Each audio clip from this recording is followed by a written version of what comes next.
¿Cómo le va? Soy Jorge Rodríguez Corona y le doy la bienvenida a una entrevista más de este serial que hemos hecho en el Sol de Puebla sobre los aspirantes de todos los partidos políticos, los aspirantes al gobierno del Estado. Y hoy me da gusto recibir en este set del Sol de Puebla a Claudia Rivera Vivanco. Claudia, ¿cómo estás? Muy bien, Jorge, muy contenta de estar aquí contigo y compartir con todas y con todos. Pues bienvenida de regreso, digo de regreso porque has estado en múltiples ocasiones aquí en las instalaciones del periódico como aspirante a presidenta municipal. Bueno, como presidenta no viniste, nosotros íbamos a Palacio, pero después volviste a estar como candidata a presidenta municipal. Esta es tu casa y bienvenida. Muchísimas gracias, así me siento en casa y con toda la confianza, como siempre lo he mencionado y lo sigo sosteniendo, que nos hablemos con absoluta confianza para ir construyendo esos diálogos que necesita tanto la sociedad. Como usted sabe, pero lo subrayo y lo recuerdo, Claudia Rivera Vivanco es militante de Morena. Ella viene en representación del partido en el poder.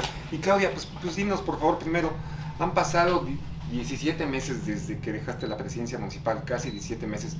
¿Qué has hecho desde entonces? Bueno, pues como sabemos todas y todos en Morena y en esta transformación las tareas no terminan y algo que he aprendido es que con encargo, sin encargo, tenemos que asumir las responsabilidades de que se siga realizando la transformación en todos los rincones de nuestro país.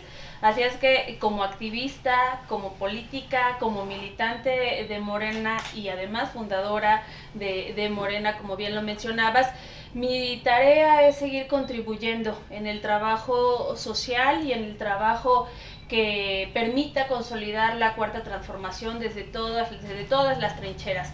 Actualmente estoy estudiando además el doctorado en la UAP, regreso a mi alma mater en estudios socioterritoriales, porque también es una manera de que la experiencia que nos tocó adquirir en la administración, aquellos que formamos hoy parte de este relevo generacional y que también nos ha formado un cambio de pensamiento, una transformación en función a la concientización de que todas y todos debemos involucrarnos, se convierte también en una necesidad ver cómo este conocimiento se sigue colocando al servicio de las demás, de los demás. Y bueno, actualmente recorriendo todo el estado, los 217 municipios del estado de Puebla, apoyando con algunas tareas de manera particular a mi partido en otros estados y uno muy especial que tiene que ver con este acompañamiento que estamos haciendo con las mujeres de todo el territorio para que no solamente tengamos la motivación de participar, sino la convicción y la preparación para desempeñarnos en todos los espacios que nosotras deseemos, pero que además también la ciudadanía nos confiera. Efectivamente, Claudia, yo te veo activa, te veo en redes sociales, te veo, sé que das conferencias de prensa y parece que, bueno, no parece, no has desaparecido de la vida pública. Sin embargo, ¿cómo has vivido en lo personal, el ser humano, cómo vive esta etapa? Pareciera que no has hecho pausa, pero yo imagino que sí hubo algunos días o semanas ahí de reflexión interna. ¿Cómo has vivido esta etapa en lo humano, ya como expresidenta municipal? ¿Perdiste el poder? Quizá perdiste, te decía antes de la entrevista, quizá perdiste amigos, entre comillas, perdiste quizá reflectores, la atención de los medios que pues, te buscaban diario para saber qué hacías y qué querías decir o qué tenías que decir. Y todo eso se pierde, aparentemente. Bueno, sí se pierde. ¿Cómo lo has vivido? Bueno, miren, en primer lugar, yo pertenezco a un cambio generacional de cómo hacer política. Quizás en el pasado los políticos tradicionales, cuando terminaban sus responsabilidades, sentían que perdían el poder y por eso desaparecían de la vida pública, no volvían a recorrer sus calles. En mi caso es todo lo contrario. Vengo de un movimiento que nos permite reconocernos que el poder auténtico está en nosotras y en nosotros mismos. Entonces nada ni nadie te lo puede quitar. Te defines, te conoces y eso te permite también seguir caminando como lo he hecho en las calles de mi ciudad, en el estado, en otras tareas. Cuando terminé la administración yo tenía la intención de continuar, ¿no? Con el trabajo político de partido. No se sabía que se iba a hacer la renovación del partido, no se tenía fechas, pero sí había otras agendas, como impulsar la reforma eléctrica en ese momento, en las tareas que me involucré. No obstante, llegó un momento en donde sí observé la importancia de hacer una pausa para cerrar ciclos, para hacer mi propia introspección y poder asimilar todo lo que toda la experiencia que me tocó vivir en la administración, poder sanar también algunas heridas, poder conciliar yo también con parte de las enseñanzas, que algunas fueron muy positivas, algunas otras fueron muy duras, pero todas a final de cuentas forjan el carácter. Y me han permitido no solamente conocerme más, sino reconocerme capaz de asumir los retos, las responsabilidades y de generar acciones que permitan transformar las condiciones de vida de mi ciudad, de mi estado y de mi país. Entonces, en esa pausa que hice fue de muchísima respiración, de muchísimo silencio. Tuve el acompañamiento en diferentes momentos de maestras, de maestros que me ayudaron también a ir reconociendo mis energías, a ir conciliando mis pensamientos, a ir reconociendo el equilibrio de mi cuerpo con mi mente, con mi espíritu y con la naturaleza. Y eso yo creo que es algo muy bello, que le recomiendo a todas las personas, que se los recomiendo en cualquier momento de nuestra vida. Es necesario que tomemos pausas para respirar, para recordarnos, para reconocernos, para abrazarnos y para sanar también algunos procesos. Es inevitable. Hablas de la derrota electoral. Hablo de varias experiencias, ¿no? Okay. Durante la administración hubo algunas situaciones que me dolieron muchísimo, algunas que no estaban... Podríamos llevarnos horas seguramente para que nos digas, pero puedes decirnos qué aprendizajes tuviste, qué experiencias, de las buenas y malas. Hubo un aspecto que me dolió mucho durante la administración, y fue el caso de las 2 niñas que habían sido víctimas de violencia y que yo tuve de conocimiento por una periodista activista feminista que es Frida Guerrera, que me busca porque no le abren las puertas en el gobierno del estado y porque está tratando de buscar ayuda, etcétera, etcétera. Me empiezo a involucrar y me doy cuenta el tema era por una niña. Me doy cuenta que no era solamente una, sino que habían sido 2 y la otra era menor y ya había fallecido, y que habían sido víctimas de una violencia sistemática en su hogar, pero su comunidad había sido omisa o había sido indiferente ante lo que estaba pasando.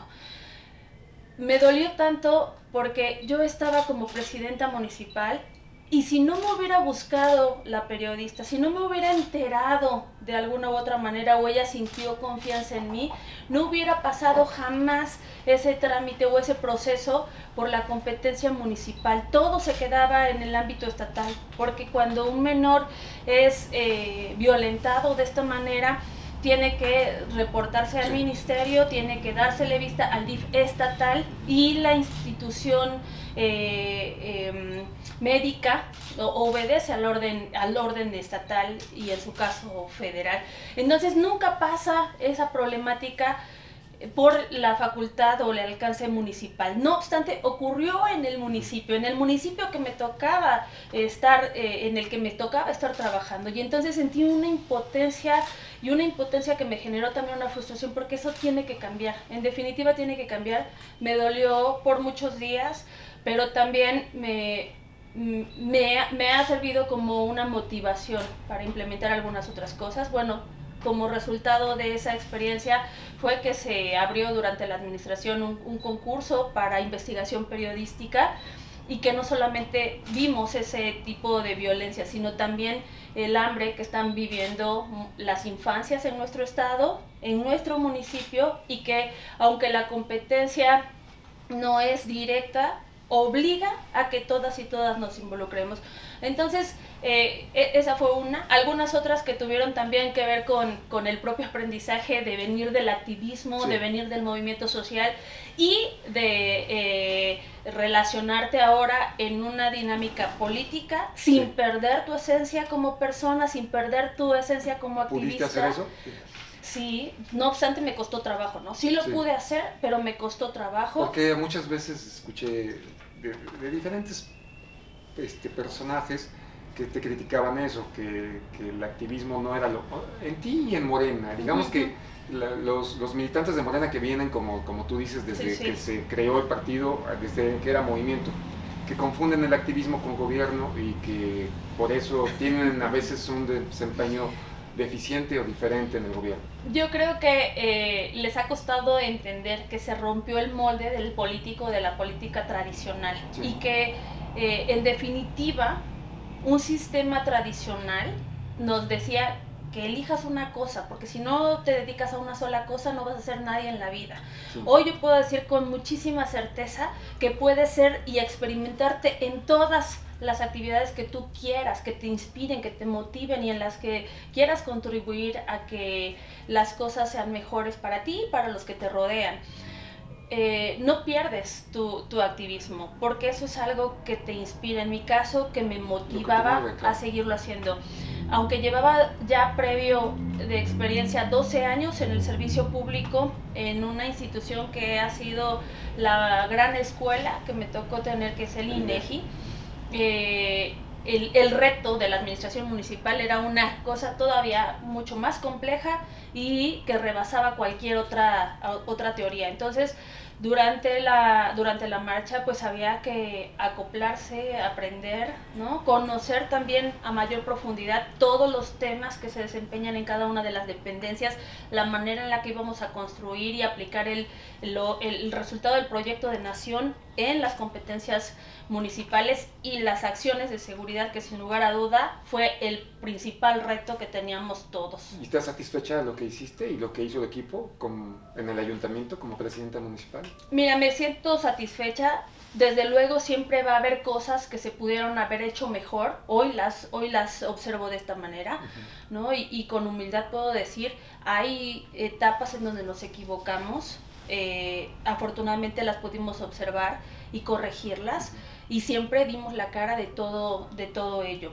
Y ahora, con la experiencia que ya me tocó vivir, sé que se pueden fortalecer o implementar mecanismos previos que garanticen, por un lado, reducir esas fallas o esos errores, y por el otro, generar todavía un mayor impacto de bienestar. Claudia, vamos a dar un pequeño salto en el tiempo.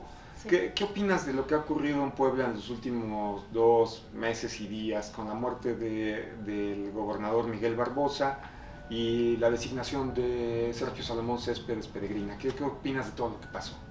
¿Qué te pareció?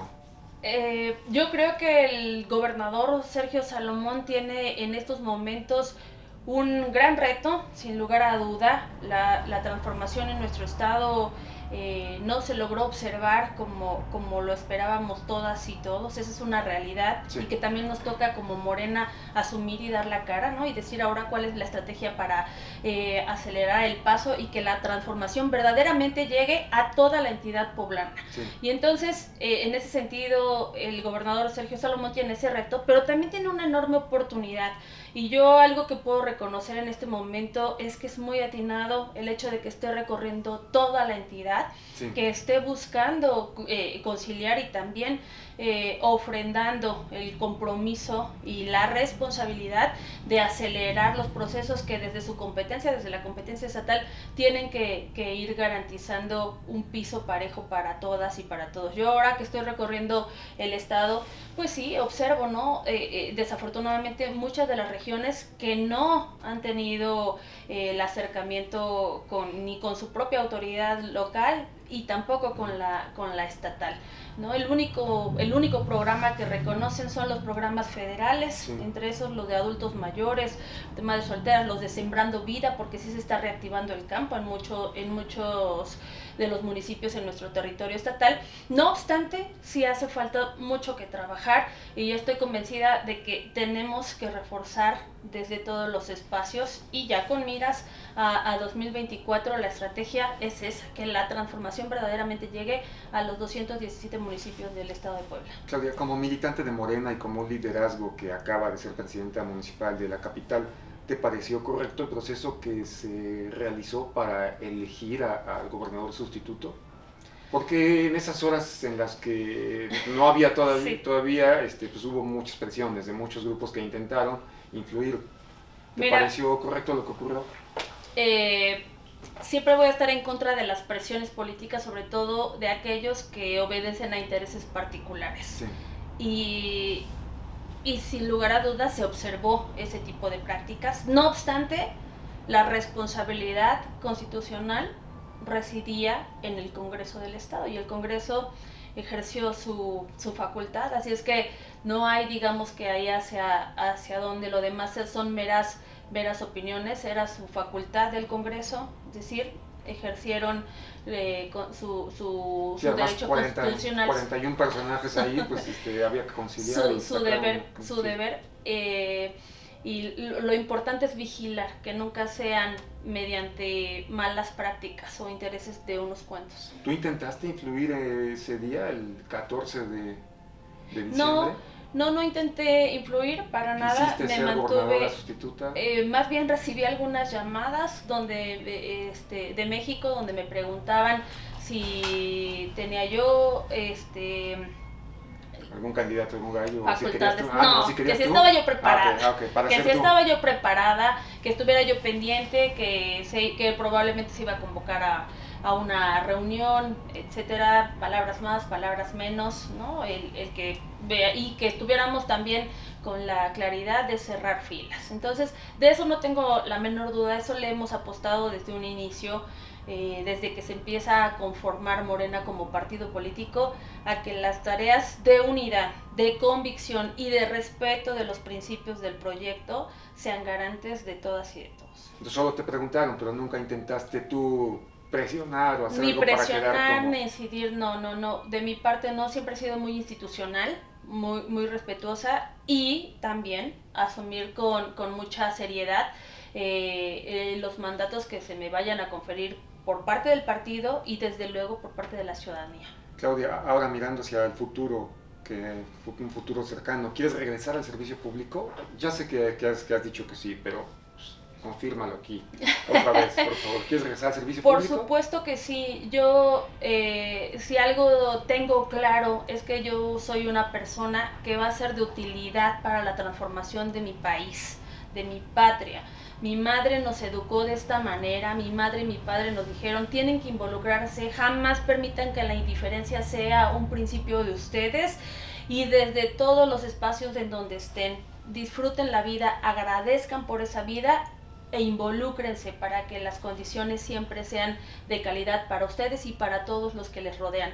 Entonces, desde el activismo social me hago útil para la ciudadanía. Ahora que estoy estudiando el doctorado con miras a ser investigadora, también no te desconectas de las demás, sino te complementas. También mi convicción es servir, ser de utilidad y que lo que logre investigar y aterrizar en el proyecto final de tesis del doctorado sirva también para mi ciudad, para mi estado y para mi país. Y el servicio público es una de mis responsabilidades también, porque sé que lo puedo hacer, porque me considero con vocación de servicio público, es decir, de ser útil a los demás. Así es que yo estoy preparada para ello. Viene la elección, ¿qué cargo de elección popular tienes en mente? Creo que eso sí no lo has dicho así de claro, pero tus colaboradores dicen que quieres ser gobernadora, ¿es cierto? Mira, esa es una decisión que no me toca elegir a mí, la definirá el partido. Pero sí puedes tú hacer acciones que te encaminen hacia un lugar, ¿no?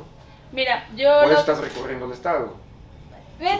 Porque es una de las tareas que tenemos. Por eso suelen ser muy obvios a veces algunos políticos. Si quieren un distrito, van a un distrito. Si quieren un municipio, van a un municipio. Si quieren algo más grande que tenga que ver con todo el estado, pues van a todo el estado y solo hay dos opciones: candidato a senador o candidata a senadora o candidata a gobernadora. Mira, por supuesto que... Y no se parecen que una cosa o la otra. Una es tema legislativo y sí, no. país. Y desde luego que no, pero sí es importante no dejar de movernos, no dejar de hacer este trabajo. Es una de las posibilidades, al final de cuentas, que me vaya a conferir el partido. Sí, por supuesto, el de ser representante popular.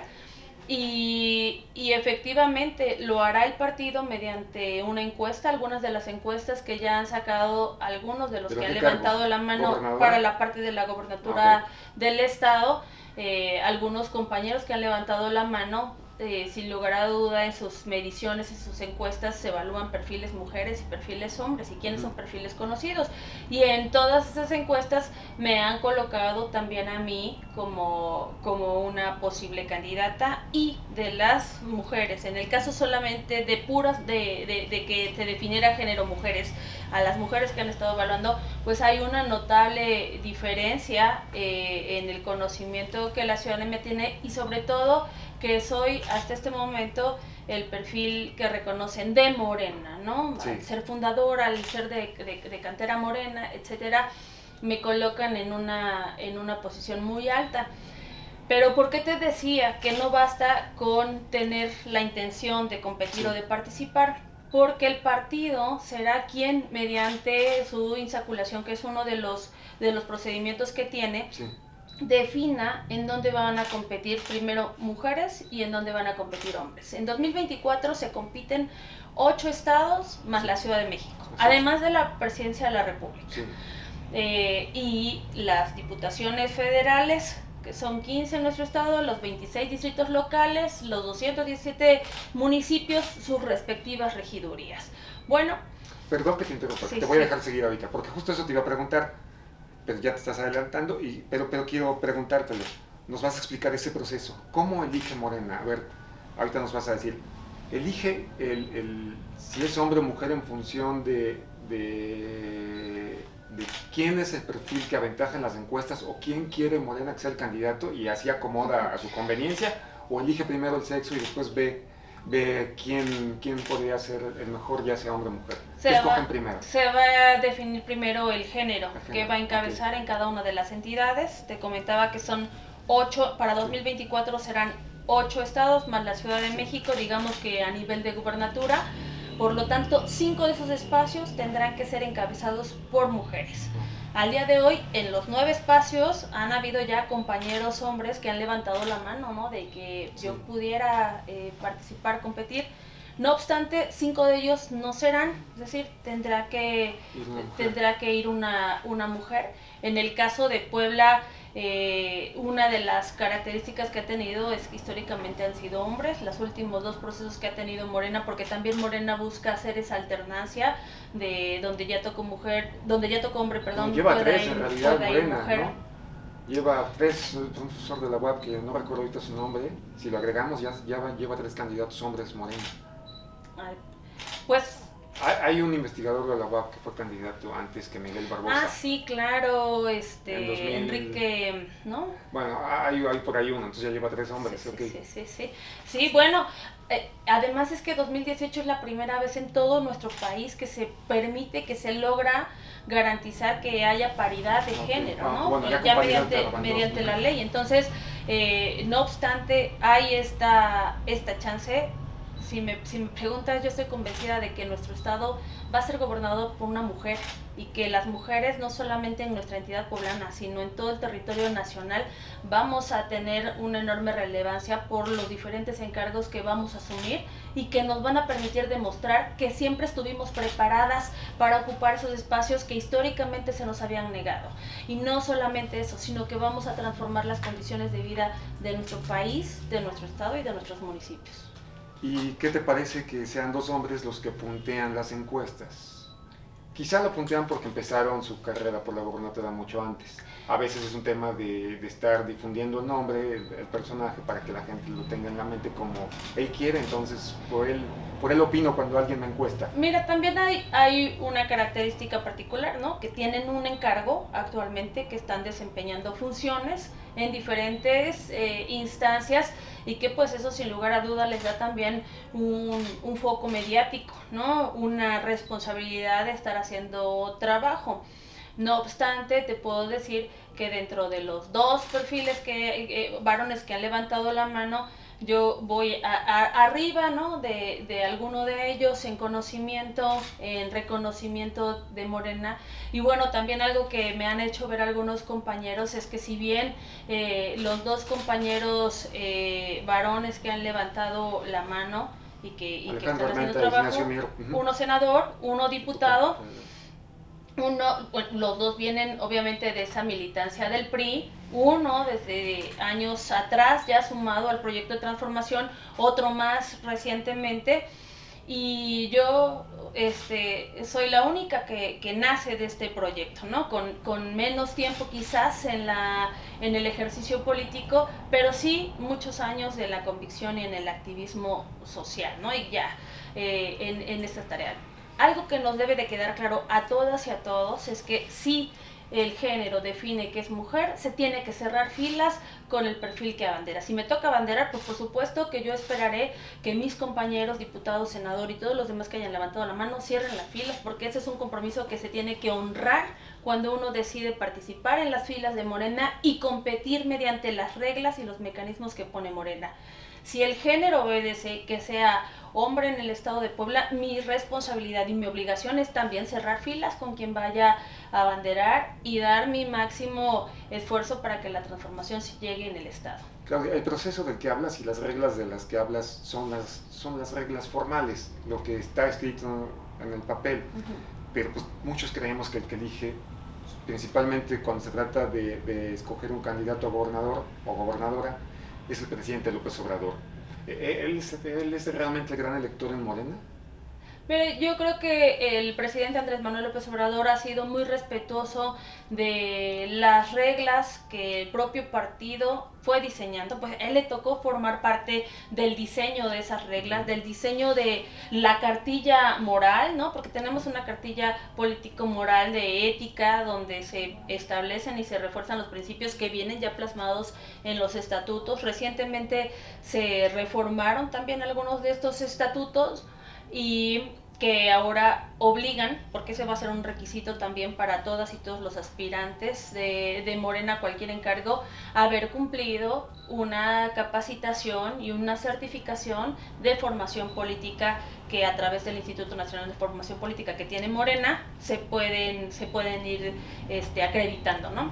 Entonces, esa va a ser una regla de cajón. ¿Que es necesaria? Sí, es necesaria, es obligatoria también, sí. Y que eso se ha observado también muy, muy, muy adecuado porque es una manera de reducir el riesgo de que aquellos perfiles que llegan de otras militancias, de otras ideologías, sí se mantengan firmes en el proceso de transformación y no impongan los suyos, o se tambaleen o vayan a un interés particular. Entonces, yo creo que el presidente ha sido muy respetuoso, ¿no? Él tiene confianza de que la metodología funciona, ha explicado también cómo las encuestas deben de respetarse, sobre todo. O sea, ¿tú crees en eso? No hay que convencer al presidente para ser candidato en Puebla.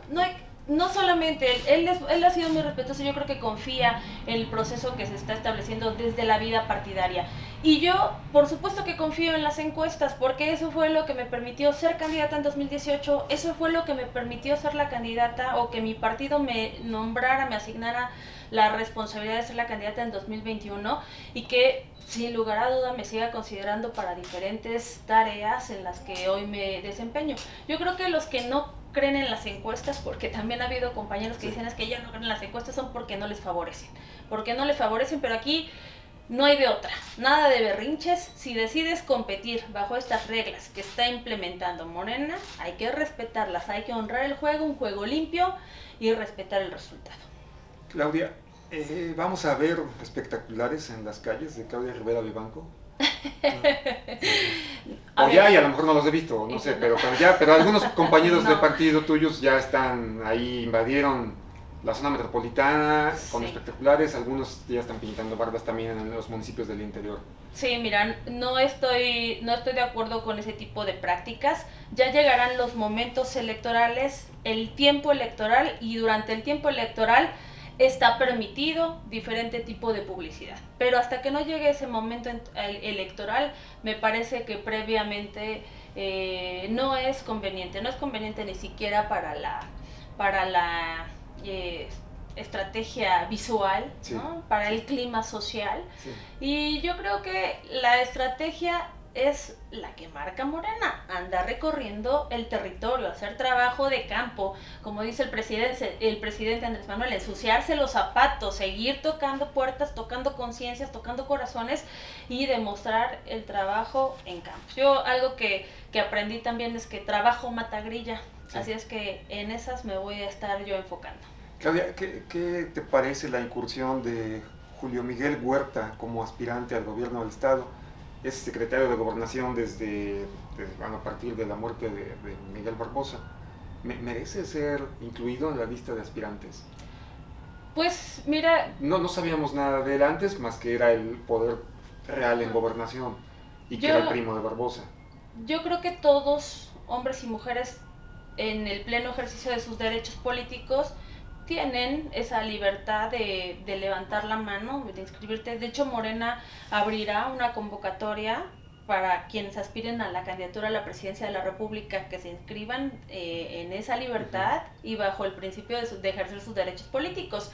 No obstante, los criterios llevarán a quien más haya trabajado, quien más se ha conocido, quien arbole los principios de Morena.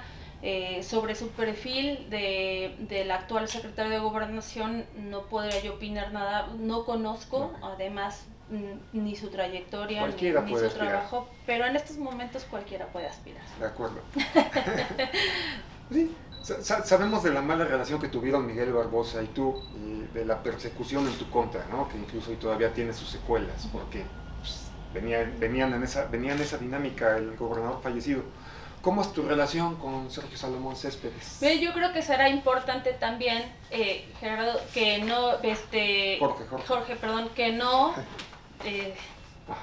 yo creo que va a ser importante señalar que no se trató de una mala relación con el gobernador, siempre lo mencioné y fue una situación en donde yo tuve que ser determinante cuando él quiso imponer a perfiles que tanto él y yo sabíamos que estaban en procesos de investigación por su relación o cercanía con Genaro García Lunas. Hoy, un sentenciado en Estados Unidos por más de 3 delitos graves y que habían tenido complicidades por los gobiernos panistas que nos antecedieron, de manera particular el de Felipe Calderón. Cuando quiere hacer la imposición de estos perfiles en seguridad municipal, yo me opongo, por supuesto, pues era mi responsabilidad, pero además era mi convicción en ese proceso de desempeñarme leal y patrióticamente, porque fue un juramento que yo hice. Y si algo me queda claro es que la seguridad no se negocia.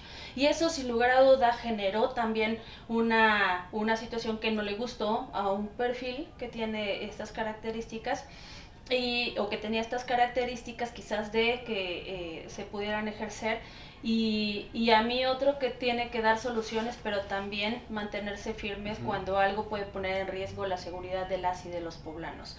Entonces, bueno, el tiempo terminó dándonos la razón. Él mismo reconoció durante su mandato, casi 8 meses después, dijo que efectivamente que lo habían engañado y que lo habían engañado. Llamó ladrones. Y terminaron, ¿no?, con órdenes de aprehensión y desaparecidos y no sé qué. Es decir, pero eso fue la situación, porque a lo mejor algunos ciudadanos todavía no alcanzaban a saber qué era lo que había ocurrido en ese momento. Pero ya salían ataques en tu contra de Casaguayos desde mucho antes de ese episodio de seguridad pública. O sea, no es cierto que ahí empezó, que fue una desaveniencia por ese tema. Ustedes se llevaban mal desde mucho antes. Pero había condiciones para trabajar en pero equipo, había una mala relación.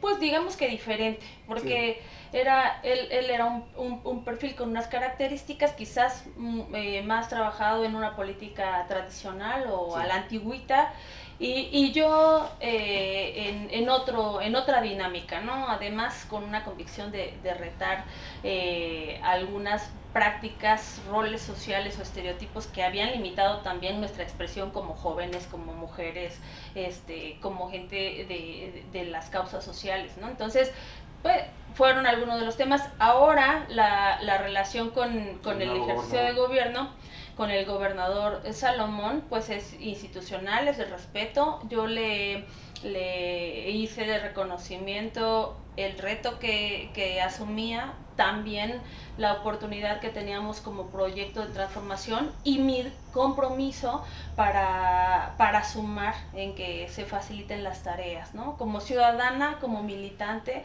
como exfuncionaria. Y recientemente también, ¿no? Le he hecho saber la intención de seguir contribuyendo y colaborando en lo que requiera también para el fortalecimiento de la cuarta transformación en nuestro estado. Declaraste en 2 ocasiones, me parece, recientemente que esperabas reunirte con él. ¿No se ha dado ninguna reunión con él? No nos hemos podido reunir, sin embargo ya recibí respuesta por parte de su oficina de que lo tienen en el digamos que de conocimiento. He recibido el saludo también y que en breve nos reuniremos. Claro, 2 temas más para terminar. Morena, el extinto gobernador Barbosa orquestó ahí, bueno, los tiempos él no los marcó, Morena Nacional marcó los tiempos de la renovación de dirigencia, pero finalmente el gobernador logró hacerse del partido a través de Olga Romero García Crespo. Y hemos visto y ha habido quejas de liderazgos como Iván Camacho, recuerdo uno que ha sido insistente, también Carvajal, que han dicho, pues esa dirigencia no nos incluyó nunca, no nos incluye y no nos toma en cuenta. ¿Qué opinas de esta dirigencia? ¿Tienes miedo que a partir de esta exclusión, y porque solamente me metieron incluso en los cargos importantes a los operadores del exgobernador Barbosa, tienes miedo que a partir de esta separación que hicieron en el partido vayas a resultar perjudicada? No, mira, por ese lado, desde luego que no, porque las decisiones de quienes van a abanderar o a representar los encargos de Morena, ¿no? Tanto en la gubernatura como en las diputaciones federales, el Senado, se define mediante los mecanismos que tiene el partido, la comisión de encuestas y la comisión de elecciones. Y el comité estatal, sin lugar a duda, el comité nacional, sí. Sin lugar a duda los comités estatales formarán parte de las mesas de trabajo en la revisión del interior de los estados, de sus territorios, pero la certeza de cómo operan los organismos y cada uno de los espacios que se han diseñado desde el partido, creo que le dan garantía a cualquier ciudadano o ciudadana de que van a ser evaluados bajo estos criterios y no va a obedecer a la decisión de uno o de un grupo político. Entonces eso me tiene tranquila y nos debería de tener tranquilos a todas y a todos. Sí, también vale mencionar que han tenido una dificultad para integrar. Yo observo que la actual dirigencia ha tenido una dificultad o quizás le ha hecho falta diseñar estrategias que integren a todos los compañeros y compañeras militantes. Aquí no se puede escatimar en manos para trabajar, en cabezas para pensar, en corazones para seguir haciendo el proyecto que iniciamos en 2018. Entonces, yo sí considero que ahí deben de apuntalar, que deben dejar, si alguno de ellos en la dirigencia estatal guarda algún rencor, algún resentimiento, pues que lo reconozca, que no le van a hacer bien ni a él ni a los que le rodean. Así es que su encargo, que fue mediante las reglas de renovación del partido en las que compitieron todas y todos, en las que al menos aquí en la capital se lograron integrar perfiles en los 4 distritos, prácticamente en toda la zona metropolitana se logró hacer una buena integración de compañeras y compañeros fundadores, fundadoras, pero además que han traído una convicción de opinar, de construir, de consensar, de debatir, ¿no? Y de sumar. Claudia Rivera, hay algo que nos ha intrigado a muchos, entre ellos a mí. Es un personaje inusual. Desde 2018, yo insisto que estuviste en el objetivo, en la mira del entonces candidato Miguel Barbosa, nunca le caíste bien. Después te sometió a fuego, intentó hacer muchas cosas para, no sé, no quisiera usar la palabra incorrecta, pero digamos que para mermarte. Y no lo logró. Claudia, incluso te rebelaste. Fuiste de los pocos personajes, no recuerdo otro ahorita, incluso que dijiste no estoy de acuerdo con Barbosa, yo quiero hacer esto. Y sin embargo sobreviviste y volviste a ser candidata en 2021. Entonces decíamos, ¿qué le da quién le da esa confianza y quién le da esa fuerza a Claudia Rivera para hacer lo que ella quiere, pese a que tiene enfrente a un personaje muchísimo más poderoso que le puede hacer daño. Y no hablo en términos físicos, de muchas maneras. Un político poderoso. ¿Quiénes son tus aliados a nivel nacional? Dinos quiénes son, quiénes te ayudan, quiénes te cobijan, quiénes te respaldan o quiénes te dicen desde allá, pero con nombres. Tú sigue adelante, vas bien y no te preocupes. Pues mira, son varios compañeros y compañeras que me reconocen, con los que he trabajado de años atrás. El presidente Andrés Manuel López Obrador conoce también a quienes... ¿Te ubica? A quienes vinimos, sí me ubica, por supuesto. Bueno, en 2018 fui la única candidata aquí en la entidad poblana con la que grabó un video, con la que grabó un mensaje que ahí sigue en las redes, y obedece a lo siguiente, a que me toca ser la única que viene de las bases de Morena, ¿no? Y él, algo que ha tenido claro es que a este relevo generacional, a quienes nacimos en el movimiento, pues que él encabeza, que él fue ensamblando, construyendo, y que hoy es el movimiento social más grande de América Latina, pues sigamos construyendo y sigamos recibiendo ese impulso para hacer ese transformación, ese cambio de conciencias, ¿no? Y no se logra con los hábitos tradicionales o sin modificar esas conductas. Entonces, digamos que ha habido esa camaradería, y también quienes venimos de ahí, algo aprendimos, y yo lo compartí en otros momentos, en esas marchas en donde me tocó también irme formando y entendiendo de las magnitudes de los retos que tenía nuestro país. Había una frase que personalmente me inspiró mucho: nos tienen miedo porque no tenemos miedo. Y hoy puedo decirle que no hay nada más que le preocupe a un sistema tradicional o a un pensamiento de políticos tradicionales que una persona que no tiene miedo. Y no tenemos miedo. ¿Y cómo puedes lograr no tener miedo de nada? Conociéndote, teniendo certeza de quién eres, porque eso te permite que no te maree y que no te asombre ninguna otra cosa material o individual o particular, sino que te sabes apostada y dispuesta para hacer una transformación colectiva. Y entonces yo creo que esa es yo puedo decirlo, lo siento así, que esa es una de mis fortalezas, y que no tengo aspiraciones en algo particular o personal. Yo estoy inspirada en un proyecto que es mucho más grande que nosotros, que yo en lo individual, y que es un proyecto de nación. Claudia, por último, ahora sí, se me había hecho escapado. ¿Buscas ser candidata a gobernadora o quizá alguna otra posición? Pero bueno, quieres ser candidata a gobernadora, pero perdiste la elección de 2021, el intento de reelección. ¿Cómo puedes pretender ir por algo más grande cuando perdiste esa elección? Contéstanos a todos, porque es una pregunta que está en el aire. Perdió. Los electores poblanos escogieron otra opción y rechazaron continuar con Claudia Rivera Vivanco. Yo creo que ahí podemos ser más agudos en el análisis. Fueron muchos factores que intervinieron en el resultado de 2021, no solo el mío, sino el de la zona metropolitana, pero en el particular mío también lo tengo que decir con toda claridad. Uno, de entre todos esos indicadores o aspectos que inclinaron la balanza en contra, uno fue la operación en contra que hizo el gobernador Barbosa en su momento, no contra mí, sino contra el propio partido que lo representa. Pero no solamente, y ya fue después de lo que ocurrió, y fue después de lo que ocurrió de seguridad, es decir, por eso hacía yo el parteaguas en ese momento, que nunca hubo no se dio quizás él la oportunidad de conciliar con esa situación que había ocurrido, pese a que él había reconocido meses después que efectivamente esos perfiles eran nocivos. Sí. No obstante, ese resentimiento pues le llevó a querer jugar y operar en contra, no de Claudia, sino de Morena, del proyecto del partido en el poder, y que él lo había llevado también a ser gobernador. Incluso durante la campaña él declaró que le parecía buen perfil el candidato del PAN, ¿no? Sí. Pues la militancia pues se indignó.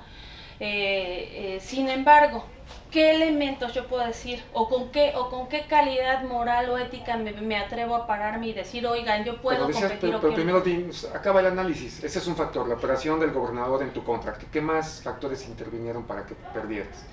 Que la estrategia de abrirle o que hizo de abrirle las puertas a la oposición, o por lo menos a los líderes. Operó en tu contra y operó a favor a los líderes, de Eduardo Rivera. Sí, eso ocurrió, ¿no? Y además hubo visitas de los líderes nacionales del PAN, pues no solamente en la capital, sino toda la zona metropolitana. El resultado que se da en la zona metropolitana y que se da en Ciudad de México es justo en las alcaldías que se pierden por la oposición, es justamente el área que estuvieron trabajando estos capitales particulares, ¿no? Pues estos grupos de empresarios que están muy marcados con el PAN. Los referentes nacionales que estuvieron haciendo un trabajo muy agudo, y que pues eso sin lugar a duda formó, y también, ¿no? Toda la desinformación y la guerra sucia que se enfrentó, además de un desgaste natural que existe por el propio ejercicio de gobierno. Entonces, digamos que esos son elementos que yo considero dentro del análisis. Ahora, ¿por qué podría yo levantar o con qué calidad moral o ética me veo para poder decir aquí estoy y vuélvanme a considerar o evaluar y puedo ganar? Por la siguiente. Sí. Morena llega después de que tenemos un estado estigmatizado en los primeros lugares de huachicoleros, de robo de hidrocarburos, y con él una diversificación de delitos, con una incidencia delictiva altísima, con una conducta de corruptela brutal, que además fue uno de los elementos que nos hizo indignarnos como sociedad para que se buscara un cambio. En 3 años, Morena, desde las competencias municipales que me tocó asumir, logró hacer una reducción de la incidencia delictiva de casi el 40%. Y no fue solamente gracias a la estrategia que me tocó aplicar en la capital, sino fue la estrategia que diseñó el presidente Andrés Manuel López Obrador de coordinación.